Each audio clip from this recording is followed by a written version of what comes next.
Ayo vipi, inakuwaje ndugu msikilizaji na mtazamaji wa Coast Digital Media, kituo nambari 1 kinachokupatia habari zinazojiri kwenye foti, ikiwemo katika safu ya burudani, siasa, michezoni na nyingi zaidi. Ayo bana, kuna issue fulani ambayo imekuwa ina trend zaidi hapa East Africa na pia nchini kule Nigeria, ambao ni kuhusiana na ngoma yake Juma Jux ambayo inajulikana kama God Design, ambayo aliweza kumshirikisha nguli wa muziki kutoka nchini Nigeria ambaye sio mwingine bali ni Final. Na ni kwamba kwenye ngoma yao hiyo ambao aliweza kumshirikisha pale mshikaji kutoka Nigeria imeweza kutrend zaidi, hususan katika nchi ya Nigeria, ambao katika trending za Nigeria pale iliweza kuibuka kuwa nambari ya kwanza pale, ambapo imeweza kumfanya msanii Juma Jux kuweza kutrend zaidi hapa Afrika. Kumbuka kwamba ngoma hiyo ni mojawapo ya ngoma ambayo imeweza kuvunja rekodi zaidi hapa Afrika, hususan katika nchi ya Tanzania, ambapo ni ngoma ya pili kuweza kuvunja rekodi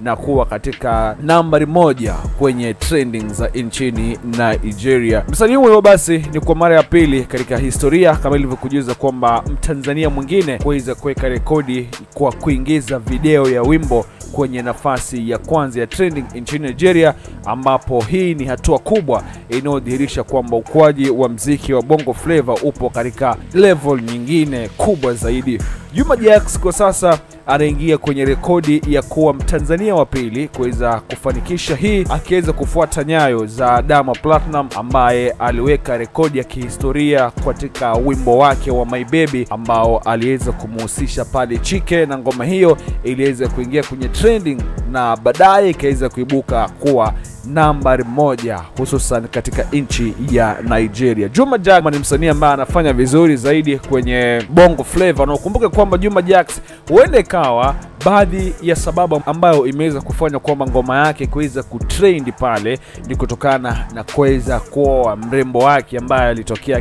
kitaa cha Nigeria pale. Kwa hivyo msanii Juma Jux ameweza kuwashinda manguli wa muziki ambao wanafahamika sana hapa Afrika na pia dunia nzima, ikiwemo Wizkid, Burna Boy na Davido, ambao ngoma yake Juma Jux ambao ni God Design imeweza kuingia katika nambari 1 kwenye trending za nchini Nigeria, ikiwa ni ishara tosha kwamba muziki wa Bongo Flava ama muziki wa East Africa unaweza kufikia katika viwango vya kimataifa na kuweza kufanya vizuri zaidi. Hiyo ndio story ambayo nimeweza kuandalia hapa ndani ya Coast Digital Media, kituo nambari 1 kinachokufahamisha yote yanayojiri katika safu tofauti. Kama ndo mara yako ya kwanza, hakikisha kwamba una subscribe ili endapo utakuwa na story nyingine zaidi utakuwa mtu wa kwanza kuweza kuzipakua. Mimi nakwambia hivi, subscribe, comment, share, alafu tutakuwa tunasonga mbele. Mimi naitwa Marando Kazungu.